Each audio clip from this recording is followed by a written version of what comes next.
Good afternoon, members of the jury. We are now going to proceed with defendant's closing argument. Go ahead, Mr. Cook. Thank you, Your Honor. If it may please the court, counsel.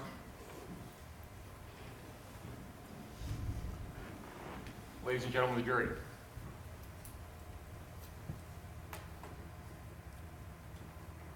This is finally my opportunity to make my arguments. And as you know, this is the case of the state of Iowa versus Kelsie Thomas. And this criminal case, just like we had talked about during voir dire, starts where every criminal case starts, and that's with the presumption of innocence. And that presumption of innocence in this particular case is instruction number 3. That tells you that Kelsie Thomas is presumed innocent and not guilty. It requires you to set aside any suspicion you might have of her until you hear evidence that actually establishes in your minds that she is in fact guilty. And as I took notes and thought about the state's opening summation, there's really not a whole lot of evidence that the state discusses. So it's easy to get carried away, just like I predicted, and say, well, there's all this evidence, we have to find her guilty. Well, let's take a look at that evidence, and that's hopefully what we're going to be able to do here with the presentation. Now, another thing I want to point out, and I'm sure you're aware, Kelsie Thomas did not testify in this case, and she's not required to. And if you think about all the information that you've already heard from Kelsie Thomas, you have to ask yourself, what really more could she add? Kelsie Thomas was questioned for 14 hours, in addition to conversations and everything else with lots of family members. Her story was always the same. You can imagine that if she did testify, you're really not going to get any new information. It's really just going to be, well, do we want to believe her or not? And that's going to be based on the evidence. So, again, if you had some concerns about Kelsie Thomas testifying, you heard her story. You heard hours and hours of her being questioned. And you only get a portion of that, but even in that portion, you'll get an idea of what thought processes were actually Kelsie Thomas's, and what thought processes were investigators, maybe their overactive imaginations, and the things that Kelsie Thomas adopted from law enforcement. So, despite the fact that Kelsie Thomas did not testify, you folks still have to have the state prove her guilty beyond reasonable doubt. And again, as it relates to her not testifying here in this case, I'd point out she completely cooperated with every aspect of the investigation. She was questioned for 14 hours, and her story remained consistent throughout the first 12 of those 14 hours. So there'd really not be any purpose other than to give the state another opportunity to call her a liar, to go through the same process that she had just experienced on July 26th in those 3 hours of interrogation that you folks did see. And the state's case against Kelsie Thomas has 3 components, and we're going to address all of those. 1 is her family, 2 is the medical examiner's opinion, and 3 is the confession itself. Now, as far as Kelsey's family is concerned, the interview will tell you, and we know this, the people that were close in Kelsie Thomas's life, outside her husband Aaron, her daughter Chloe, her son Phoenix, were her father, that she saw almost every day and took him to his medical appointments, and Grandma Jody, who was the only one who really helped out with the babysitting. These were the people that knew something about Kelsie Thomas and her everyday life. You didn't hear any testimony from Grandma Jody or from Kelsey's dad about their concerns, and certainly if they had those concerns, the state would have presented them as witnesses. Objection, improper argument. Sustain. Jury will disregard that last statement about the state would have presented them as witnesses. That is an improper argument. Defense counsel is allowed to move on. You did hear from Callie Cookett and Brittany Johnson, 2 people that were only tangentially related to Kelsey and her life. And you heard from Aaron Thomas.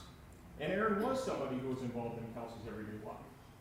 And his tone and demeanor did change once he was on the stand compared to when he talked to me before, and that became apparent. He testified that Kelsey treated Chloe and Phoenix the same. He never saw any abuse. He contradicted Callie in a lot of respects, but indicated she's really not a part of our lives. Disappointingly, she never was. He would see Brittany maybe once or twice a year. On the day of Chloe's death, it was a normal day. It was part of our routine. These are the things that he did every day on days like this. There were no red flags, and he didn't sense that anything was wrong that day. He got 2 phone calls from Kelsey that day. The first phone call was pretty typical. Kelsey was mad that he wasn't home. No mention of Chloe. 5 minutes later, he gets another call, and Kelsey is frantic. And he doesn't know exactly what's going on, but he heard Chloe's name, and he knew something was wrong. That's important. If Kelsie Thomas had already killed Chloe, she's exercising an extreme amount of constraint and probably smarter than anybody would give her credit for to know that when these things are happening, I better not respond to them. Because right now I'm supposed to be sleeping. That's going to be my story. She knew that ahead of time. Somehow. Aaron Thomas was Kelsey's staunchest supporter until he was told about the confession. Kelsey never confessed to him. Kelsey never changed her story. What she said happened seemed possible to him. It was, again, all part of their routine for that day. In the end of his examination, he indicated that he felt Kelsey's demeanor was odd with law enforcement, although, ironically, none of the law enforcement officers said that Kelsey's demeanor was odd at that time, and had never actually mentioned that before. We have Callie Cookett, and the first question she answered on cross-examination, she admitted that her and Kelsey had never had a good relationship. And as you heard about Callie and Kelsey's relationship, you understood that that's because of Callie. She would see Kelsey as a young child, 5 to 6 times a year, until she was 10 years old. And they lived in the same town.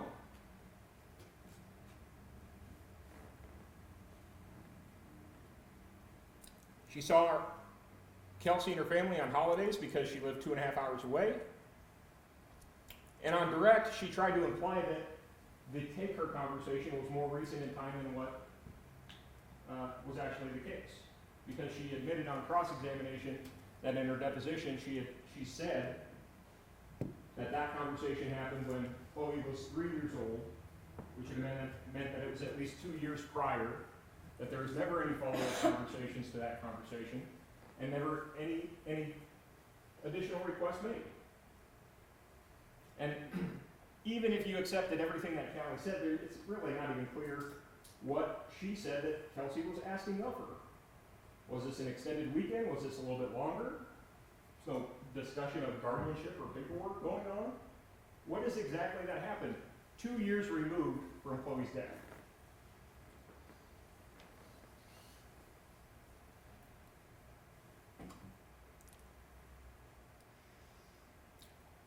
While she said that Kelsey appeared to pay more attention to Phoenix than Chloe, she also admitted that 2-year-olds, generally speaking, are going to require more attention than 5-year-olds. And again, Callie is making these observations in the context of family gatherings, where Chloe has other cousins that she's playing with. And Kelsey has other family members that she obviously has not seen for a long time. She's trying to catch up.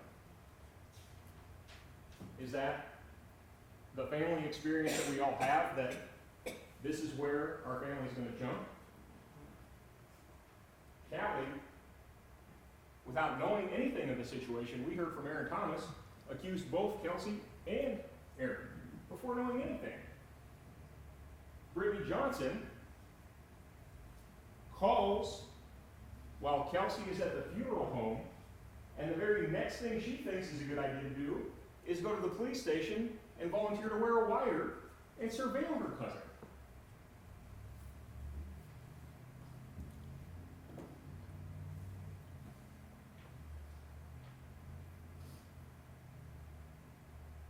both on their own. The state's making a big deal about this comment that when Callie finally did talk to Kelsey later that same day that Chloe died, after Kelsey had to go to the hospital and take care of all the things that she had to take care of, the state makes a big deal about Kelsey's apparent statement on eating. Ladies and gentlemen, that statement is not a comment on Kelsey and Chloe's relationship. That statement is a comment of Kelsey and Callie's relationship. Who are you? You haven't even been involved in my life, and now you're going to interrogate me about this?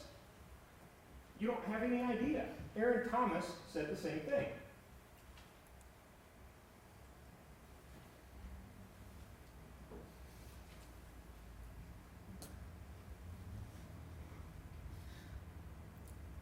We heard from Brittany Johnson. I won't go over all of this because I really don't think that this has much of an impact. But she admitted that she had no idea who Kelsey would even reach out to. She just was not that close with Kelsey. She didn't confess anything to Brittany. And again, the state wants to make a big issue about, I guess, asserting some Freudian slip about why witnessed her die.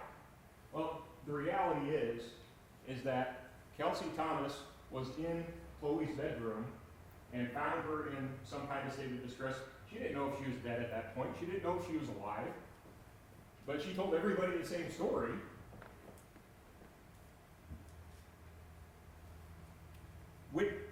Kelsey's alleged statement that she witnessed Chloe die doesn't mean anything other than what she always said it was.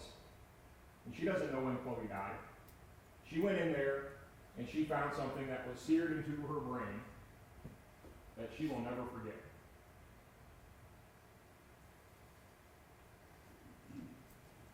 Brittany also mentioned that Kelsey often talked about Chloe reminding Kelsey of her father. This is the only place this disjointed, tangential cousin that barely knows Kelsey, only place you've heard that evidence from.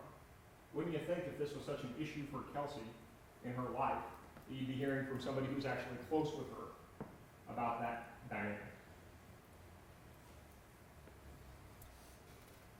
Now, one of the things that Dr. Young had talked about was he wants to take all the evidence. And he took Kelsie Thomas's statement, and I want to make sure that you folks are clear with this. He wants the statements from everybody, not just Kelsie Thomas. So what did he say? He took into account Kelsie Thomas's statement, but he also took into account all of the law enforcement statements, all of the first responder statements as well.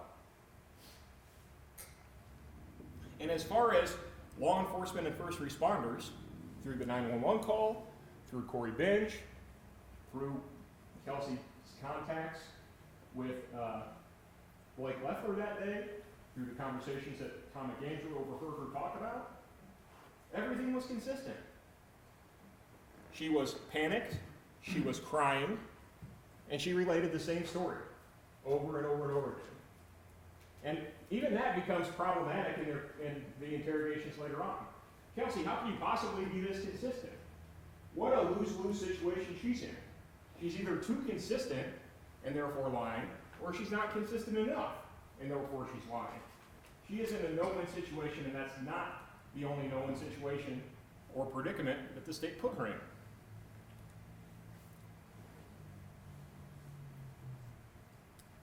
And so, again, the state's going to be making a big deal about, well, look at Kelsey's demeanor. Is this how you would expect somebody to react who just lost their daughter? And everybody's different, and that's been mentioned a few times. But what do we know about Kelsie Thomas's life? We know that her estranged mom, without knowing anything about it, comes to her house and accuses her and her husband. We know that her cousin is willing to surveil her. As far as her demeanor is concerned, a lot of the observations that are made are actually made of both Kelsey and Aaron Thomas, not just Kelsey. Aaron Thomas isn't charged with the death of Cloe Chandler. Aaron Thomas isn't a suspect in Cloe Chandler's death. But these same observations are made of both Kelsey and of Aaron. Brittany Johnson felt that both Aaron and Kelsey were acting odd when she came over that day. And Investigator Sieren testified that during the walkthrough, both were acting with little emotion, and he was surprised by that. The state asserted in their closing that Kelsie Thomas was mad at the police investigation. Never once did Kelsie Thomas say that she was mad at the police investigation. She was mad at the news coverage. She was mad that before she could even leave the hospital, KCCI already has the information on Facebook. That's what Kelsie Thomas was mad about. You'll see, and we'll pull it up here in a minute, a calendar of the days after Chloe's death. The only time that Kelsey wasn't being questioned by law enforcement was that weekend, and you can imagine from the things that she said in her interview, she was being inundated, as she said, on Facebook, on social media, by people she didn't even know, wanting to know what was going on. At what point, well, in fact, it wasn't until after she was in jail that people quit bugging her about what had happened.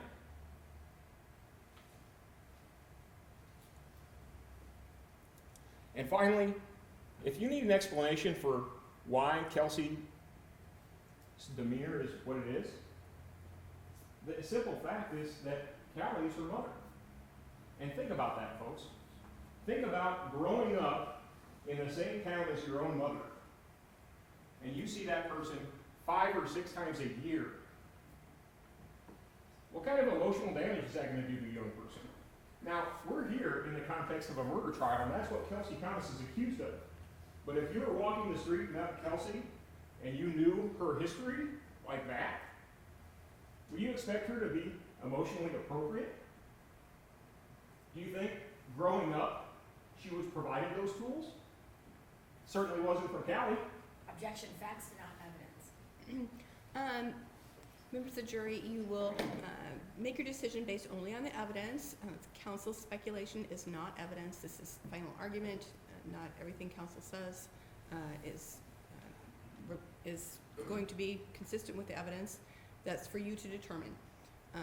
So we'll move forward. And we had medical examiners.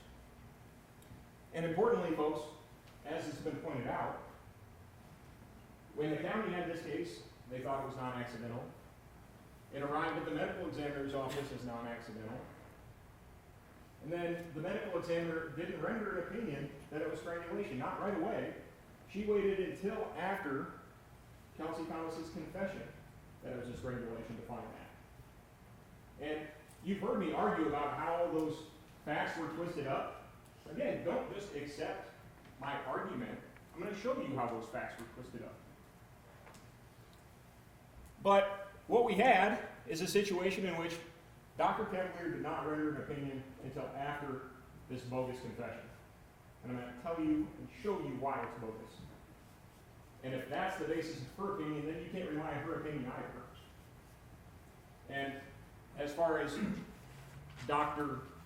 Young is concerned, you heard him testify. He has a completely different opinion. And you heard the state try to impeach him with the credentials of his colleague 15 years ago. You know, folks, if somebody has to be impeached based on the actions of their colleague, that means in a 30-year career, Dr. Young really didn't have anything substantive for the state to attack in the first place. He wants to make an issue of, well, you were doing some work for the county, but you were getting paid for it. No. The state was just absolutely mistaken about that. Folks, you witnessed a false accusation right in front of your face, and it was false. The information was not true.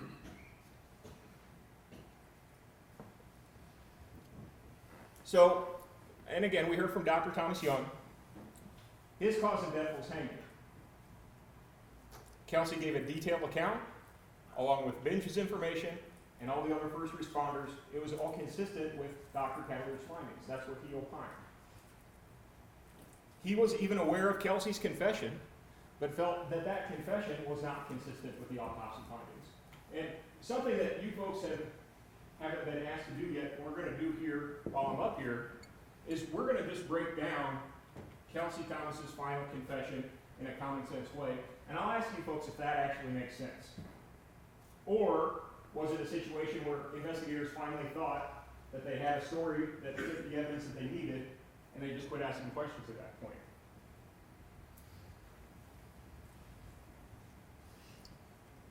Dr. Thomas said you can't take an autopsy and imagine or surmise past events because there can be many scenarios that can result in the same autopsy findings. Maybe one of the most repeated phrases that Dr. Chandler said in her testimony was nonspecific. Those injuries were nonspecific. Those injuries could happen in a strangulation. Those injuries could happen in a hanging. We also heard of injuries that could happen just by natural death. Very little information that establishes this as a strangulation as opposed to a hanging. And if you understood Dr. Young's logic, you couldn't even draw that conclusion. You couldn't say one is more probable than the other because Dr. Chandler can't say that.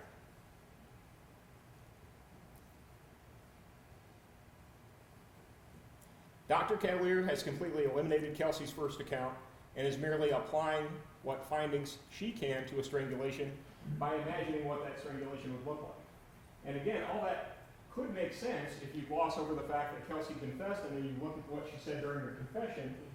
But then if you understand that the investigators had already spoken to the medical examiner, they knew what the findings were, they knew what the findings had to be, and then told Kelsey what those findings had to be. And it's actually pretty amazing how closely what they tell her she needs to say matches with what she actually does say.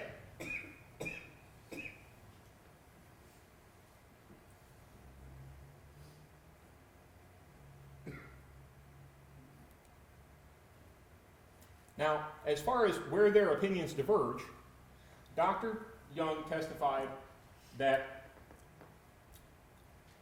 as far as Dr. Chandler's findings, Dr. Chandler is saying those pajama pants couldn't have caused the abrasions to Chloe's neck and wouldn't expect such a prominent furrow. Dr. Young stated that there is often thrashing and hanging deaths, as you would expect there to be. It's highly speculative to assume that thrashing could not have caused those marks. She's guessing. Abrasions are commonly seen in hanging deaths and expect to have seen abrasions even if there is no movement. So even if we assume that in that 3 to 15 seconds Chloe just waited there to die, there could still be those marks, according to Dr. Young. Even though the pajama pants were soft, they could bunch, and when stretched, it has folds. It could form 3/4 to 1/2 inch wide ligature marks, consistent with the marks he observed on Cloe Chandler's neck. Dr. Young actually took a look at the pajama pants, and I asked him, is there anything about those pajama pants that's inconsistent with the marks that you observed at autopsy? His answer was no. Everything's consistent. Dr. Chandler testified that she saw internal neck injuries and that it was surprised to see that. Dr. Young testified that hemorrhages without breaks are nonspecific. He testified that in strangulation cases, what you're going to look for is you're going to see breaks in the bones and the cartilages in the neck. And the hemorrhages that you typically see in those type of situations are related to those breaks. If you don't see the breaks and there's hemorrhages, they're nonspecific. That's exactly what the doctor told you.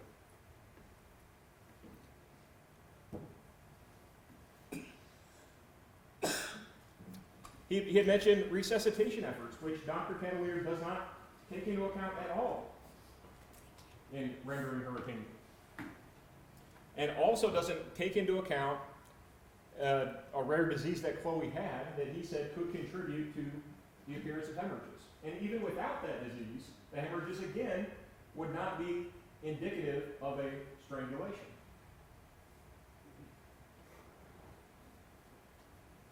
Dr. Chandler suggests that areas of pallor are indicative of fingerprints. And Dr. Young said, again, that's imagination. I don't know where she's getting that from. Even so, even if you wanted to believe Dr. Cavalier about that?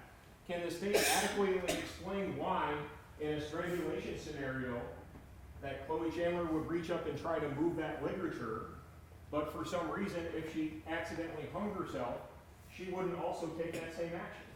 There's no way to distinguish between those two things. It doesn't make sense.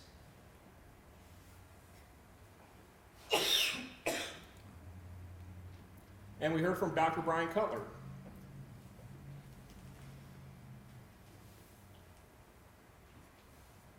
Now, something about Dr. Brian Cutler, and you'll notice in his cross-examination, the state's position with him really isn't even that issue. They're not saying that the confession wasn't coercive. It was highly, highly coercive. And Dr. Cutler was hardly even challenged on that fact. And you heard Dr. Cutler testify about proven wrongful death cases, or wrongful conviction cases. Cases that, not empirical lab work, not things that don't have consequence, but real life situations. And he told me specifically about the guy on parole who falsely confessed to the crime, went to prison, and continued to lie and falsely confess so he could get a better benefit on parole. And then it wasn't until later DNA exonerated that person. So these things we know happen.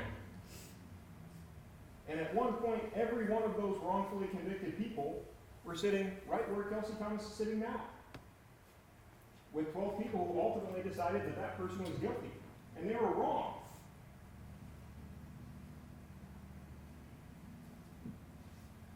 So, what I want to do is I want to take a look at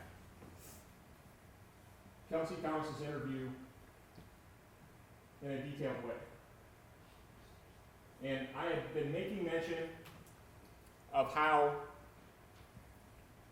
important it was for the state to impress upon Kelsie Thomas that those pajama pants could not have made the marks that she said they could.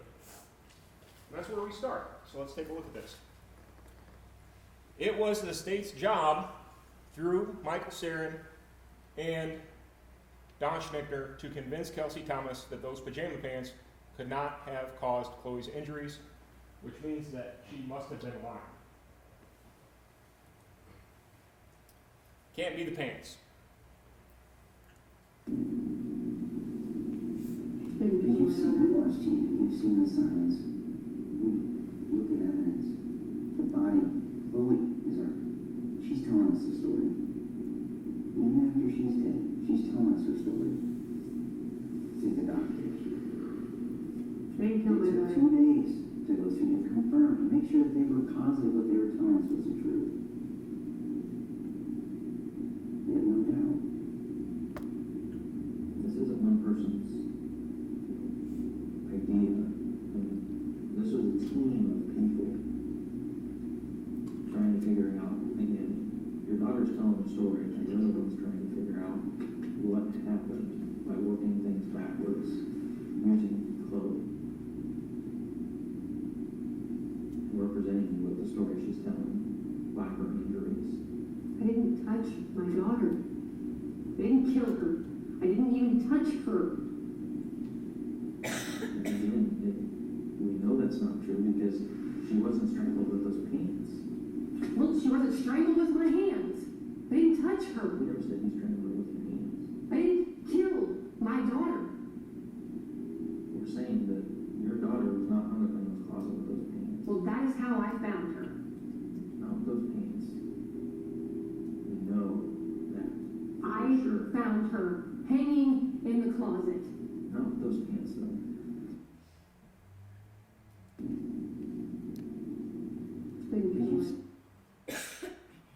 You've watched TV, you've seen the signs. Look at evidence. The body.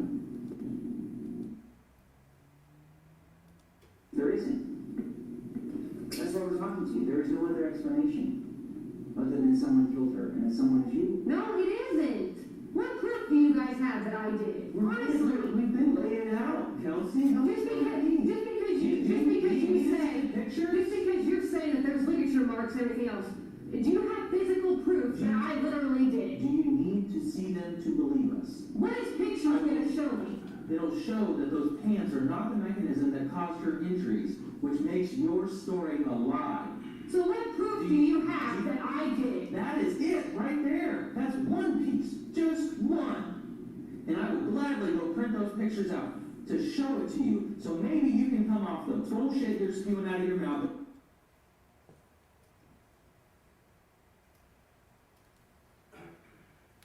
Now, in cross-examination, Michael Sieren tried to explain that what he meant was that those pants really couldn't have caused Chloe's injuries in the way that you described.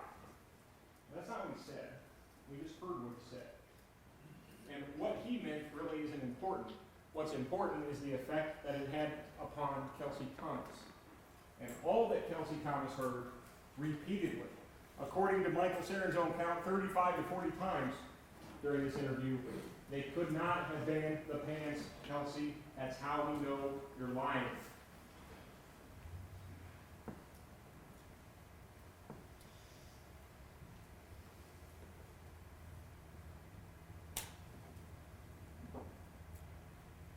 And again, just from a common sense perspective, folks, even with Dr. Cavalier's explanation, and this is something, that we just had a hard time getting through. Has anyone explained to you how it is that the mechanism of injuries are going to be so vastly different from what Kelsie Thomas ultimately described in her confession of lassoing Chloe up and pulling back on her? How is that going to be substantially different than if Chloe was playing in the closet and accidentally hung herself by those same pajama pants? I don't understand, and no one's ever explained that to me. What's the distinction? What medical evidence is going to demonstrate that one is different than the other? Well, Dr. Chandler talked about movement. Dr. Young says, no, that's not a factor. Again, just commonsensically. How would you expect that to look different? Now,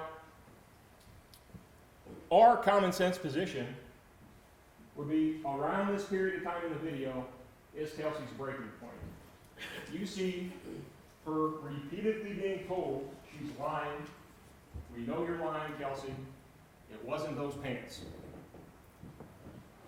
Not only that, they start playing mind games with her. Watch the video. At one point, they tell her, Kelsey, she wasn't hanging in that closet. And Kelsey says, no, she was hanging in that, it looked like she was hanging in that closet. Oh, she looked like she was hanging in that closet. Do you know she was hanging in that closet? Well, it looked like she's hanging in that closet. The information's the same. She is not giving them any ammunition to attack her story, so they're inventing them. At one point, after repeatedly telling her, it's not those pants, Kelsey. Well, it looked like those pants. Well, are you wavering now? Are you sure that it's those pants? Christ.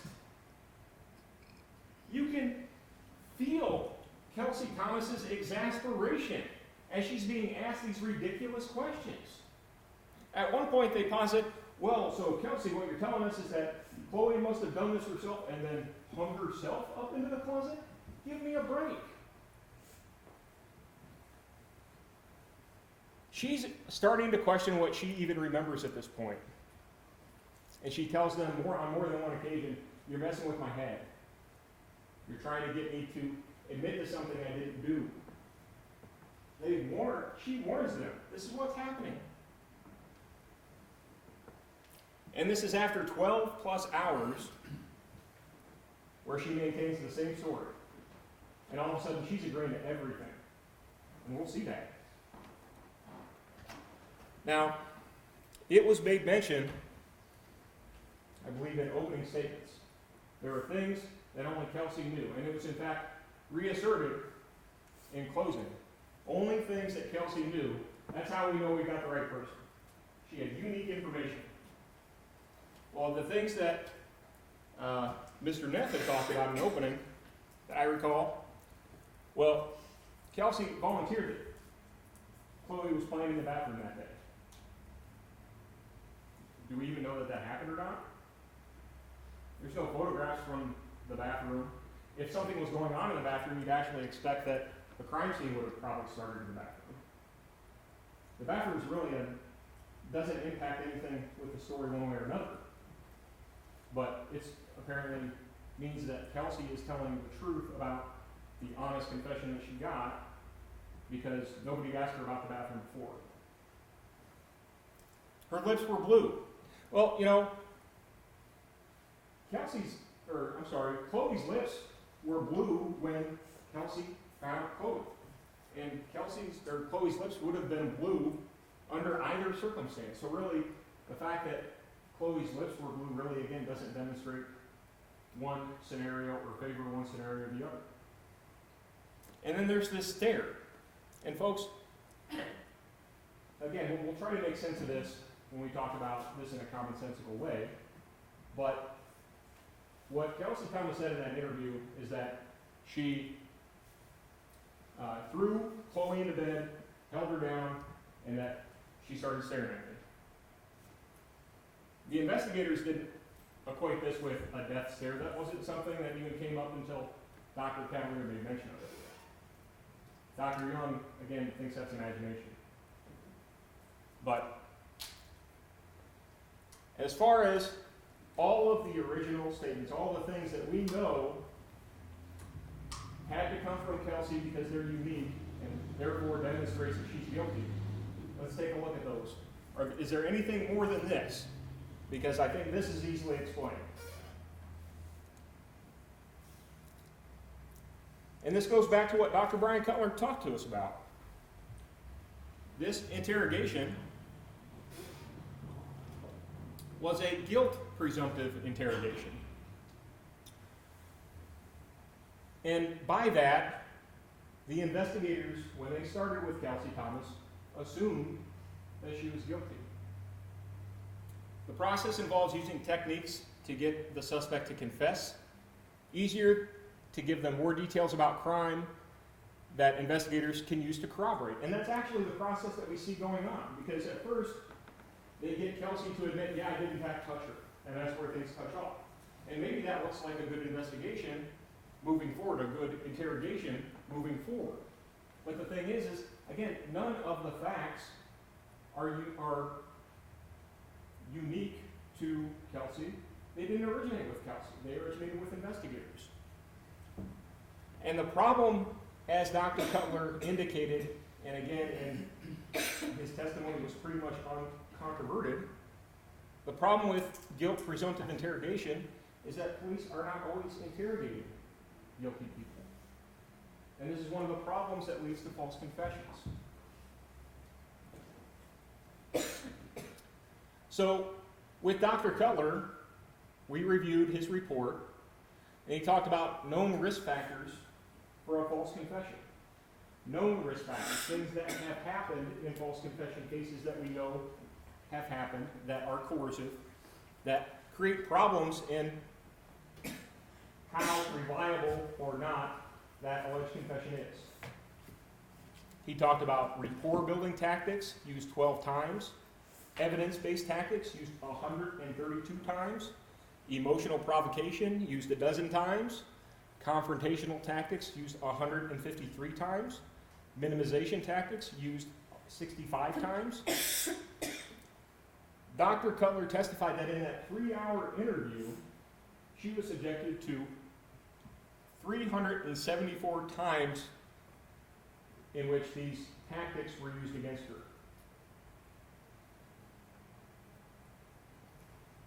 He also reviewed in another interview, he said that Kelsey was wearing different clothing, that's how he knew it was a different interview, and those tactics were present in that interview as well, although his report didn't get into that analysis. And he also talked about this alternative option concept. And we see this play out in this case as well. Throughout Kelsie Thomas's interrogation, she is given two options, and only two options. Her options are, she's this monster who just got fed up with her daughter and premeditatedly killed her, which, Kelsey, we know that's not the case. We know that you're a good mom. We just know that you snapped.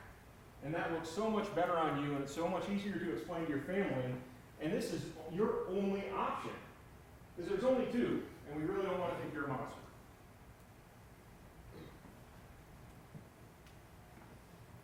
Innocence was never an option in Kelsie Thomas's interrogation. It was not something that Michael Sieren or Don Schnicker was going to consider. Dr. Cutler testified that interrogators are taught to cut them off when they start explaining away their involvement. And we see that happen in this case as well. Finally, Dr. Cutler talked about confession contamination. And he told you that confession contamination is where you don't know if the details were learned throughout the case itself, or if they were gathered personally. So was investigators feeding Kelsie Thomas this information, or was this information organic to things that Kelsie Thomas told investigators? He said what you want to do is you want to track down where the where that information came from, who said what first. Did the suspect provide unique details, or was it the investigators? So let's take a look at all of the statements that were adopted by Kelsie Thomas in her ultimate confession that were first told to her by investigators.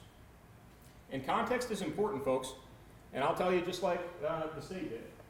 You'll have a copy of that interview. You don't have to trust me that my arguments are accurate. You can take a look at the video and know that everything as we go through is in the order as I've indicated. It's all timestamped. You can take a look at that for yourself.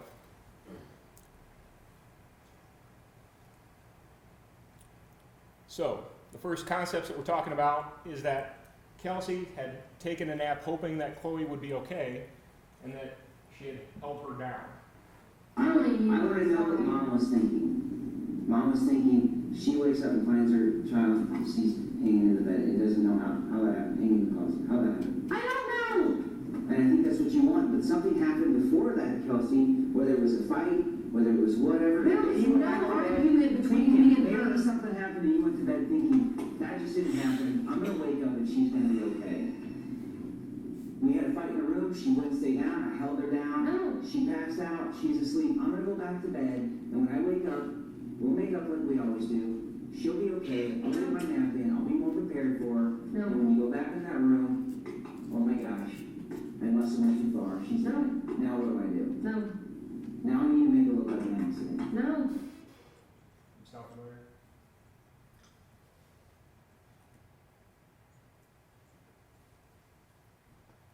It can make sense that maybe she did come out of the room, had an argument with her before we took her out, and maybe threw her on the bed, or held her down on the bed.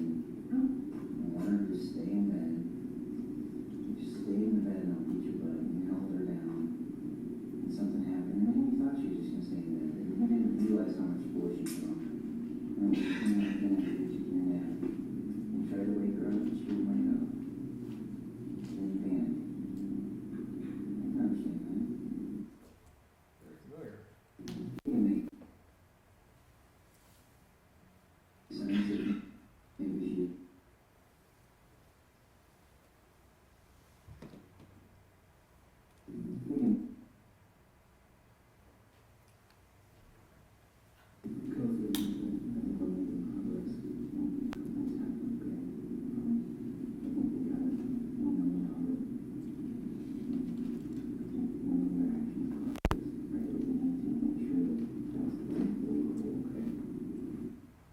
And to orient you folks, this is after Kelsey has now adopted the thing that she was told by investigators. She has now told investigators, yeah, she did come out of her room even though I always claimed she didn't. And when she came out of her room, I brought her to her bed and I held her down and I told her she needs to take a nap or I'm going to beat her butt, and I held her down. Exactly like Don Schnicker told her she should say. After getting that, Donna Schnickner is now telling her, all right, Kelsey, now we need to make it believable. Is there anything that you did to help support your story that she strangled on something? No, You didn't tie anything around her neck at that point? No. You found her dead? no, no. So she's confessed at this point. Why is she denying putting anything around her neck? Now, the line you talk about that, okay, because I need to be clear. I need to make sure that, because if the doctor comes back and says, you know, I think that something's pulled all the way around, she's got lines that kind of go the size of my neck, about 100 years, and years between something's kind of wrapped around. That's straight up. So I don't want them to say, you know, because now it's out there, and you know, well, what happened to Chloe came from you, okay? We don't know that, that's out, so we'll pass that part.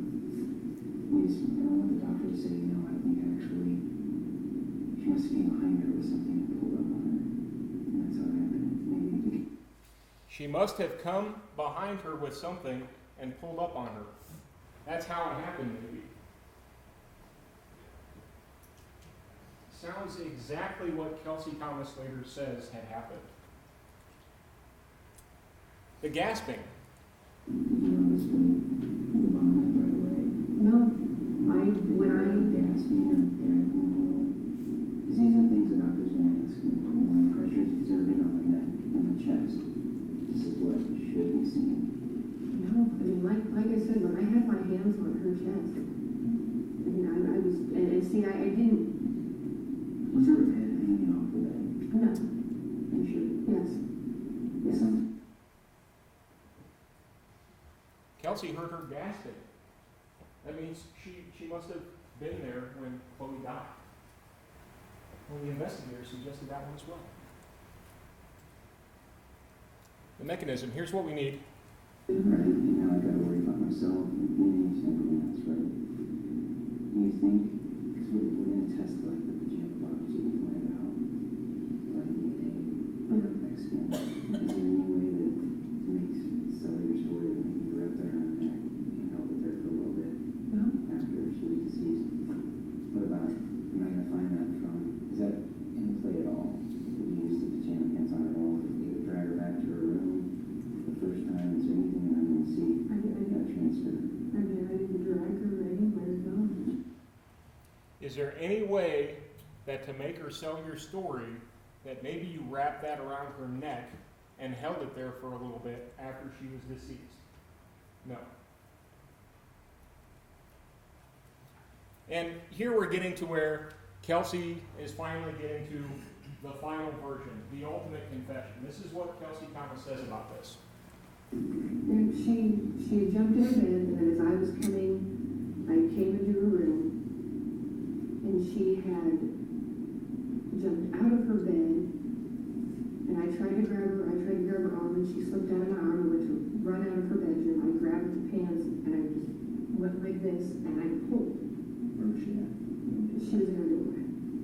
She was, I mean, like I said, I tried to grab her arm, which stopped her, and she had turned and got my arm out, or got her arm out of my hand. So I grabbed the pants and I flung them over her, and then when I pulled, I don't know, honestly, if I had twisted or, I know she had turned around.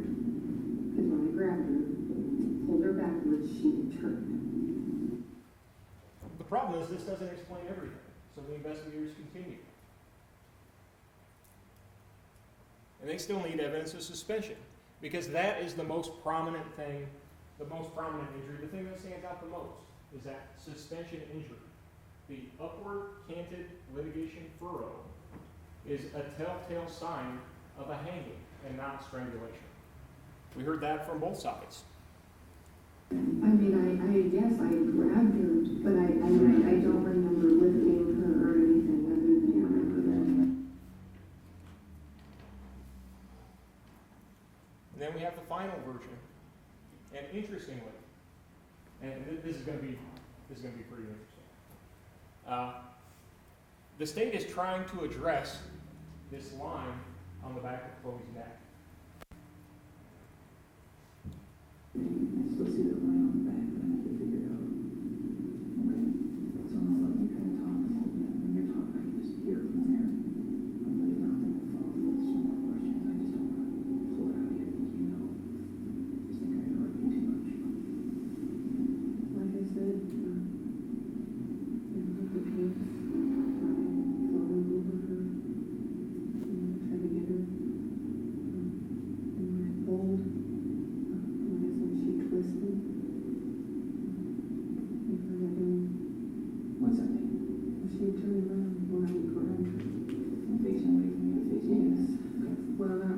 right facing me, and yes, she turned.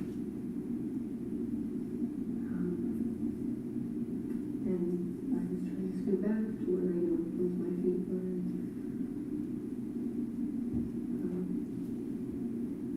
I don't remember crossing, in the back of her neck or anything. I might have, but I don't remember at all. Or I know she twisted. And as I scooted back and pulled, she was back facing the other direction. Okay. Now, just briefly, I don't want to go over this too much, but this is that line on the back of the neck that the investigators are asking about in that clip. And you heard Dr. Chandler testify that that is most likely an autopsy artifact. That Cloe Chandler, at the time of autopsy, would have had sort of a block set up under her head for the performance of autopsy, and that's what an artifact is an injury after death in the process of going through the autopsy. The investigators didn't know that at the time, and then they had to go about convincing Kelsie Thomas that she was also responsible for this autopsy artifact. The investigators were so persuasive with Kelsie Thomas, she admitted to all the injuries that they needed to have her admit to in order for her story to line up with the injuries on Cloe Chandler. They also even convinced her of injuries that did not result from Cloe Chandler's death. Isn't that interesting? And so then we get the final version, which again she just says here, and we'll listen to it. But like I said, she's sort of filling in what was said before. It was that you held on to her, or the jackass pushing with her. It seemed like maybe, a split second when I did it. That's what you heard when that happened. I heard her gasping for air, and when I grabbed her, she kind of went like, and then that was it. You remember lifting her completely up the ground, huh? Yeah. And I picked her up. So we heard after her confession Kelsie Thomas denying that she ever lifted her off the ground, denying that she ever heard her gasp, and now that everything's out and she's in her final version, yeah, whatever else you need. Sure, I heard her gasping, yeah, and I did pick her up after all. And then we have the letter that she wrote at the same table where officers stepped out of the room. She had nothing else to do but write this letter. I can't take too much else. I think we need to go over on that. I think sometimes I want to make sure we're clear. I brought some pen and paper in. Some people, you're going to put away time. Before it comes down. That's a long one. You want to write it down just so people know what happened. You're sorry that you the prosecutor. It's just not my words. You have that opportunity. That's up to you. Sometimes it helps. So, again, while glossing over the facts, folks, you hear about this case. Yeah, it's a confession case, and then she wrote this letter to her family. Again, context is important. And that confession letter, I would assert to you folks, would mean a whole lot more if that were Kelsey's idea, if that were organic, if that were something that she had thought of or requested. But here again, we're seeing prosecutors setting Kelsey up to make it look like she is as guilty as she possibly can.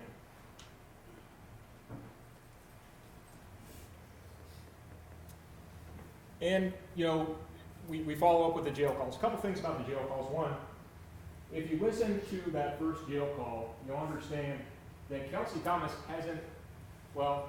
probably in the process of being booked through the jail.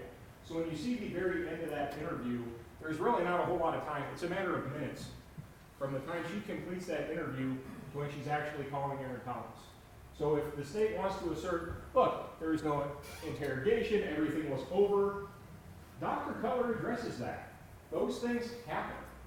People are in a situation where, and again, Kelsie Thomas specifically in this case, look, everything that we can see points to two scenarios.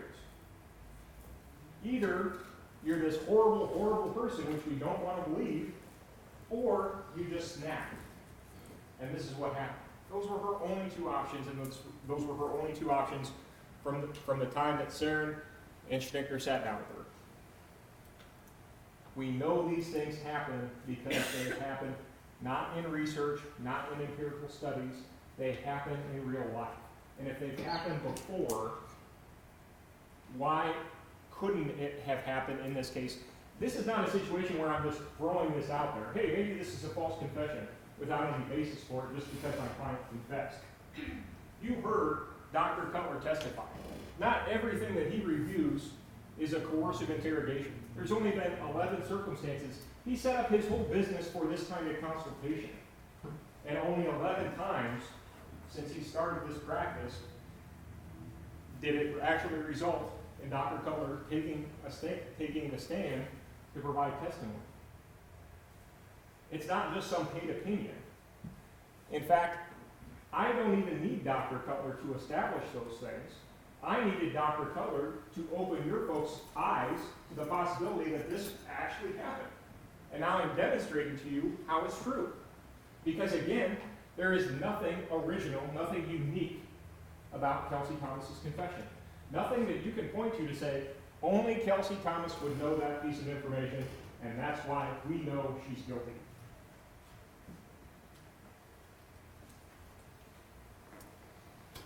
And again, Dr. Brian Cutler testified about this. This is a tactic. They teach this in interrogation classes. Don't give them an option that gives them the way out. Kelsie Thomas was either the monster mom or the mom that snapped.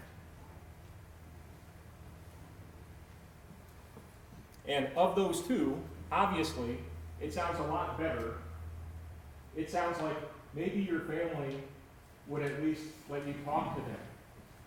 Maybe, even though you're still going to be punished, everybody in my life isn't going to view me as a monster.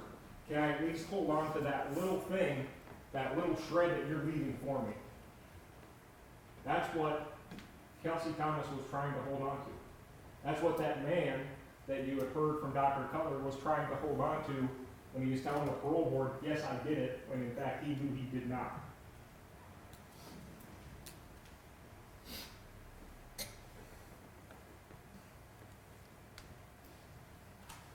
So let's take a look and summarize all the statements that Kelsie Thomas adopted from the investigators. These are all statements that Kelsie Thomas did not state for herself until investigators suggested to her this is what she should say. It was suggested to Kelsie Thomas that she went and took a nap hoping that Chloe would be okay. It was suggested to Kelsie Thomas when Kelsey had insisted for 12 hours, she never came out of that room. Look, Chloe misbehaved sometimes and she didn't like to take a nap and she didn't come out of her room, or she came out of her room most of the time. She didn't this time. Kelsie Thomas didn't question that. The state makes this big deal about, oh, well, Kelsie Thomas thought it was so important that Chloe take a nap. That's not how I view things. If you look at that, what was important was Kelsie Thomas have an opportunity to give herself a nap. She really didn't care if Chloe was taking a nap or not. She just wanted Chloe in her room so she could take a nap. It didn't matter if Chloe was playing around. It didn't matter if Chloe was playing in the closet and swinging from things in the closet. It didn't matter. She was tired. That sounds like neglect, if anything.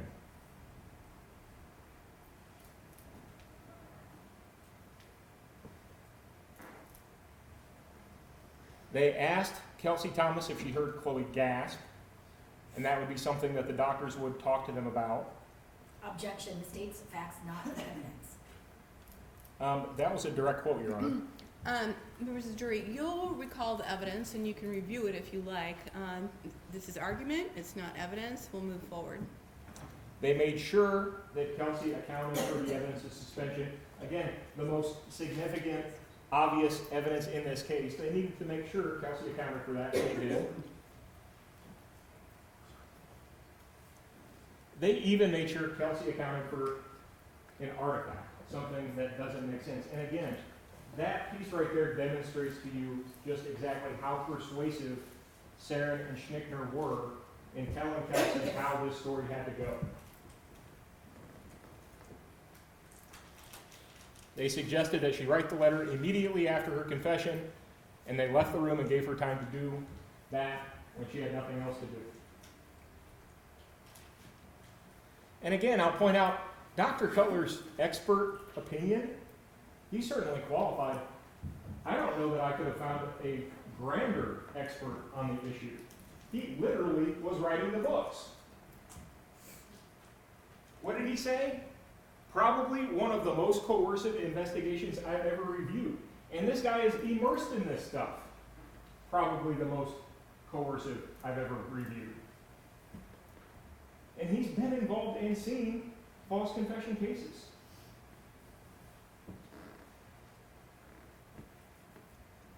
His unchallenged opinion was this was a highly coercive interrogation, the kind of which could lead both a guilty and an innocent person to confess.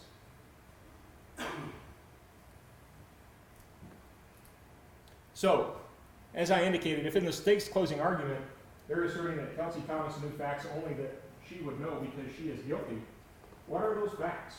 Have you heard any? And finally, does her final version make sense? So, and again, you'll have the recording. You don't have to trust everything I'm showing you. This is my argument. I'm confident if you review everything, you're not going to find anything to disagree with my position on these things, because this is how it is. But Kelsie Thomas's final version that law enforcement accepted, and it probably comes forward, or it's something you'll be able to see more clearly if you look at the walkthrough video. But Chloe's room is a tiny little room. Okay? So Kelsie Thomas says in her final confession, she runs into the room, this tiny little room. Somehow Chloe gets past her. It's really not plausible if you look at the size of that room, but somehow Chloe gets past her. She grabs her arm. But then Chloe slips out of her arm. Somehow, then she has time to grab the pajama pants and then lasso those over to get, it seems nonsensical, right? Why, if she had a hold of her arm and she has to go grab the pants and then go do this, how does that make sense? Kelsey says, and again, this is her final version, she lassos Chloe and then she pulls, and then Chloe is twisting and she's almost facing her. She has to say this to account for the autopsy artifact, that line on the back of her neck. That was the piece that she had to add. So Chloe twists around. It's not immediately clear, it's not clear at all, I believe, at what point she says she lifts her up. But if she's lifting her up with Chloe facing her, then that doesn't seem consistent with the marks that we see. And even if Chloe was still turned around and she lifted up, she describes like a quick second action going on.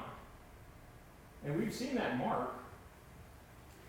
Without any further explanation, folks, I think a person would look at the ligature marks on Cloe Chandler's neck and believe that she was hung. Because not only is it prominent, not only is it thick, it looks like it had been there for a while. Is that what Kelsie Thomas described? No. She described she pulled back and then Chloe gasped and she let go. And she was facing her.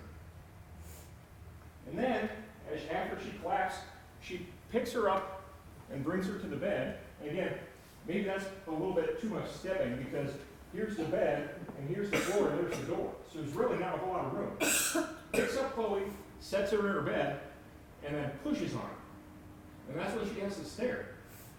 Folks, there is no injury whatsoever to Chloe's chest, to any internal organs in her chest. But according to Kelsie Thomas's story, this is when the death stare happened, right? She pushes on her and she's staring at me. What possibly could have killed Cloe Chandler at that point? If, in fact, this were a death stare. It doesn't make sense. Her story doesn't make sense.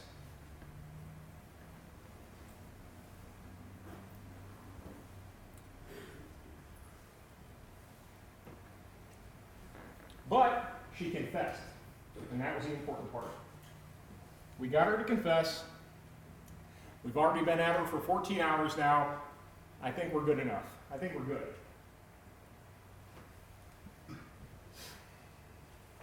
Ladies and gentlemen, I've given you more than ample reason to just set aside the confession for a minute. Let's talk about everything else that's going on in this case. Because you know, I've just demonstrated to you. Anybody given the information that Kelsie Thomas was given could give an explanation about how Cloe Chandler died. Anybody could have done that. You just saw officers set her up to say exactly what she said. Not one original thought there. That makes a difference. So let's take a look at this from the top. Kelsie Thomas calls 911. She immediately spoke to the 911 operator. She spoke with medical personnel. That was overheard by Chief Tom McAndrew. She spoke with Aaron Thomas. That was overheard by Chief McAndrew. She was interviewed by Sergeant Blake Leffler at the hospital. She was interviewed by Lieutenant Bell and Investigator Sieren during the walkthrough. She spoke with Brittany Johnson and was asked on a few occasions during that conversation what had happened.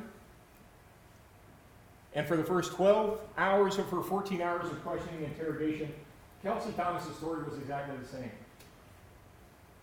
She consistently gave the same account. And so this is again where we start. This is 911 call came in. The only person who found Cloe is telling the same consistent story to everybody who's willing to listen. They go to the house. What does Kelsey say happened? I went to the store, I took my dad to his appointment, we went to the store, came home, Cloe let me in, we ate ravioli, tried to get the kids down. And we've seen photographs that show you what the house looked like the day that Cloe died. And all of this is consistent with what Kelsie Thomas had said had happened, down to the ravioli.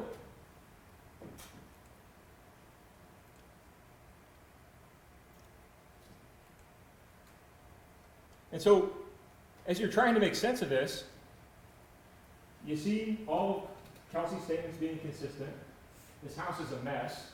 She's talking about how she doesn't get any help from her husband. The family complaint that you've heard about isn't that she's abusive towards Cloe, it's that she's not attentive. She just doesn't pay enough attention to her daughter. And we heard from Kelsey's own mouth, she just wanted to get a nap before work. Ladies and gentlemen, in order to find Kelsie Thomas guilty of anything, you have to believe that she intentionally killed Cloe Chandler. You might believe, under these circumstances, maybe she was negligent. Maybe when she left for the store, and Aaron didn't know that Cloe was there, she shouldn't have done that. She probably shouldn't have. But that's more of an issue of, again, more of a neglect type of issue than it is any sort of wanton, willful disregard for her safety or purposeful, intentional act to hurt her. As you look at these scene photos seem consistent with stories you hear about overburdened moms who aren't getting enough help and bad accidents happen because kids aren't being watched appropriately. All these facts fit more with that scenario than they do with an intentional killing. Kelsie Thomas never suspected of abusing her daughter before.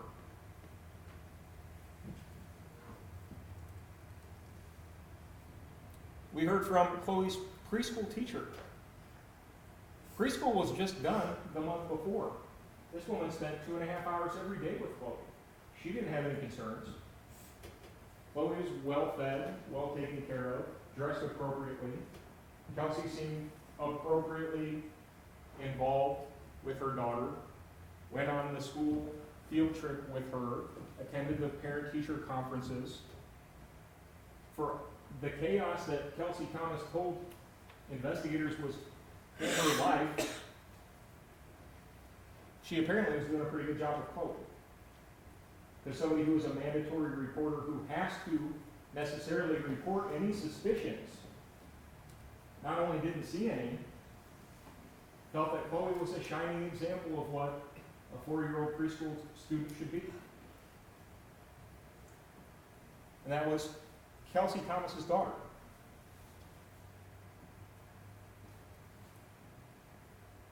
There were no red flags, no concerns about her home life. And Chloe was the only 4-year-old she had that could tie her shoes, and whether they stood tight or stayed tight or not, she just knew she never had to retie them for her. Seeing this girl every day for 2.5 hours in the days and weeks leading up to her death. And so again, what does this look like? Does this look like a potentially neglectful mom in the scenario that you would imagine for something like that? Or does this look like a mom who has murder in her heart?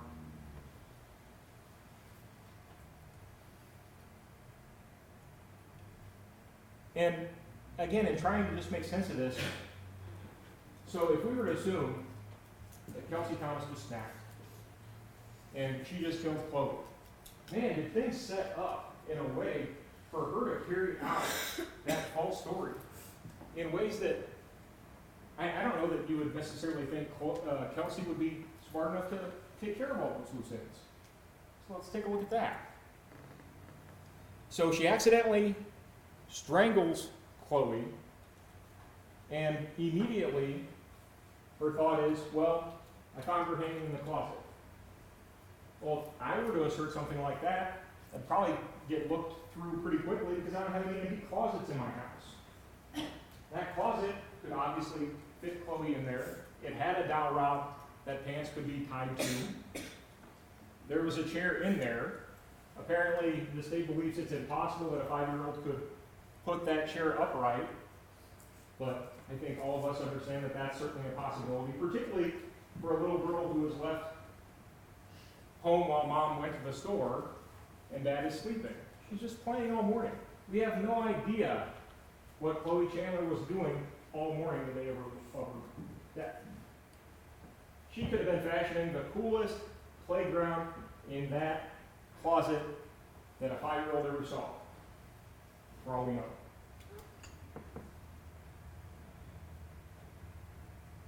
And would you expect damage in a closet? I mean, if she's kicking and flailing around, you expect holes in the drywalls? I mean, what damage are we going to expect in that circumstance?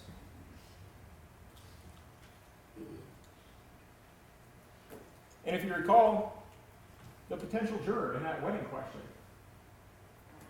during voir dire, that potential juror was asked, well, what do you remember about your wedding? And when confronted with the fact that she didn't remember all the details of her wedding, she was asked, well, did you actually get married that day? Well, yeah, she got married that day. That's what she remembers. On July the 19th, the thing that is seared into Kelsie Thomas's mind is that's the day she found her daughter hanging. She didn't know all the details surrounding that. There are, in fact, details that she forgot that have nothing to do with anything. She forgot she went to Walmart. Nobody's alleging that that's important to the state's case. She just didn't simply know. But imagine, again, you find your child in peril. What's going to be important to you? The number one important thing is going to be, I'm going to remove my child from this situation. And we've all known of situations where parents and other people do heroic type of things, Herculean type of things, because they're panicked, because they want to save a loved one. They can't necessarily explain how they did it. They just did it. Is that impossible in this case that it happened? It's probable that it happened in this case. What would a person be thinking about in those circumstances? And at what point is Kelsie Thomas or anyone else going to have to start thinking, okay, I need to start thinking about this in a way that protects me? Because for everything that the state alleges, there's no assertion that Kelsie Thomas went back and manipulated evidence, that she made the scene look like a certain way. The state's assertion is that, well, she had 2 hours to kind of figure out what to do. Well, again, that's assuming that the state's narrative that was fed to Kelsie Thomas is in fact true, right?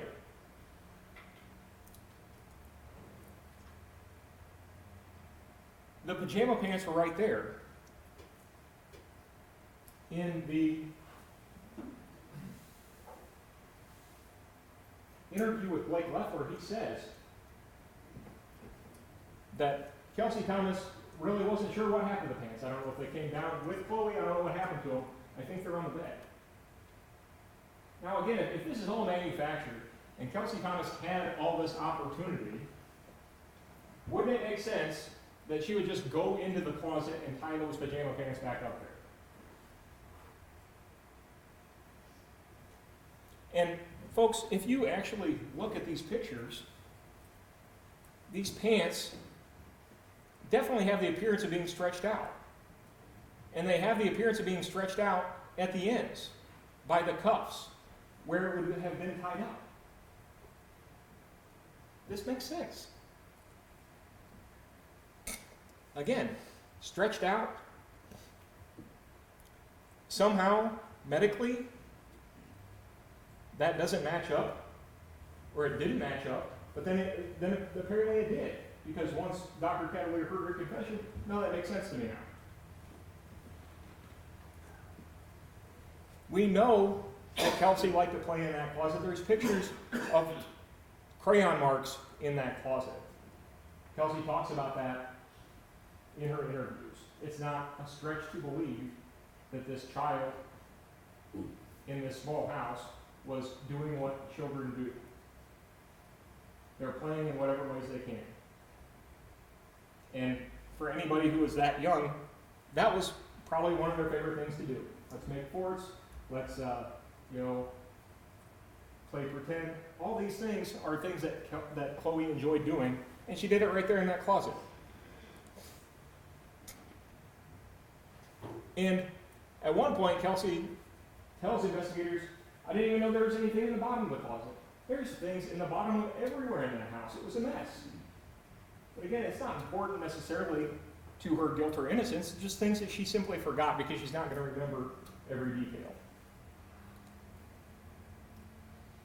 Now I want you to recall, Sergeant Mike Adams was the one who documented the scene over at Chloe's house. And he testified about how investigators document scenes with photography. He talked about how you take overall pictures, kind of get an idea of, for instance, you walk into a room, you take an overall picture of the room, you have something of interest, you take an overall picture to show where that thing of interest is in the room, and then you start to get closer. And sometimes you have to manipulate things, but you always have pictures beforehand to show what it was originally, how it was originally presented. Folks all recall that testimony. So here we have, in Defense Exhibit S, a picture of inside that closet. And here, you see the overturned chair. Now over here, you see what is going to be shown as a red sheet. And we get closer, we can see that red sheet a little bit more clearly. And for some reason, Sergeant Adams is focused on this particular area. So he gets in for another close-up. Now, it's not readily apparent, but I believe it'd be a fair inference for you folks to make. If you take a look at Defense Exhibit Z, there appears to be a bunch of debris on the top of that sheet, as if something above it had been moved recently.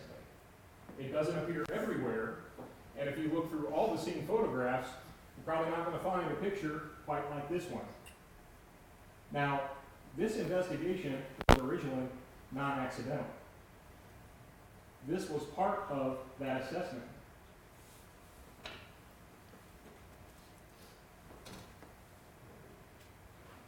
Of course, the state's not going to tell you that there's evidence that Chloe was in fact in that closet or that something had been disturbed above that sheet because it doesn't help the state's case.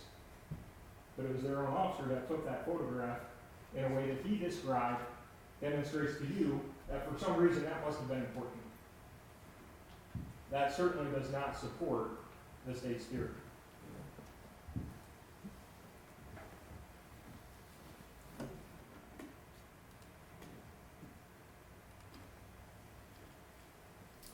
You heard about this call log. And again, just let's think about this commonsensically. Kelsie Thomas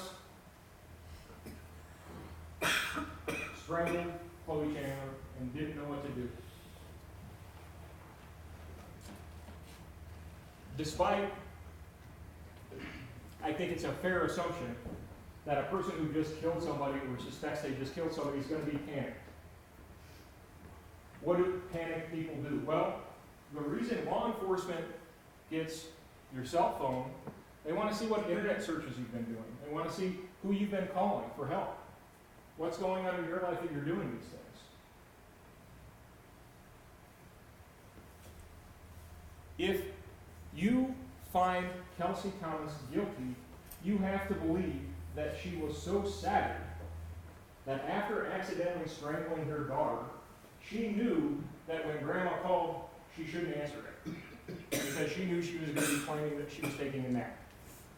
And she knew that when she missed that call and Grandma texted her, that she would have to act like nothing happened. These text messages are completely innocuous.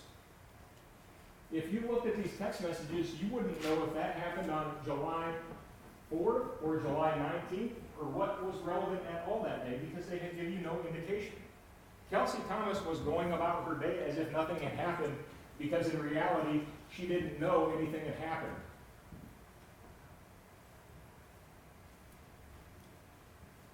All these opportunities to say, hey, oh my God, look what I just found. She waited. She was patient.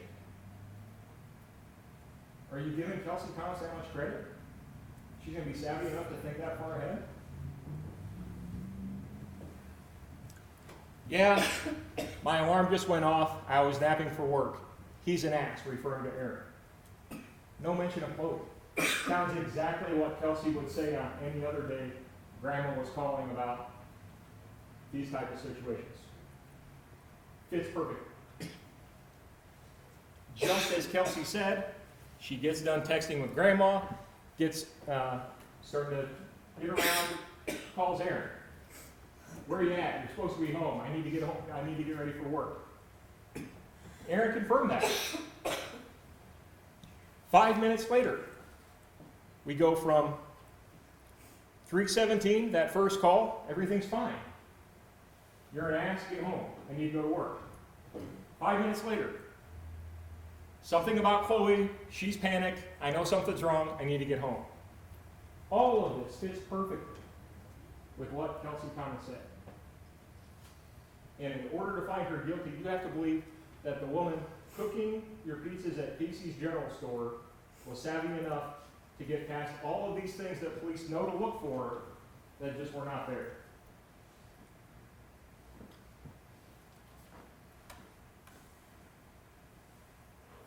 You're on about 1:30. We can certainly take our break at this point. It's getting close.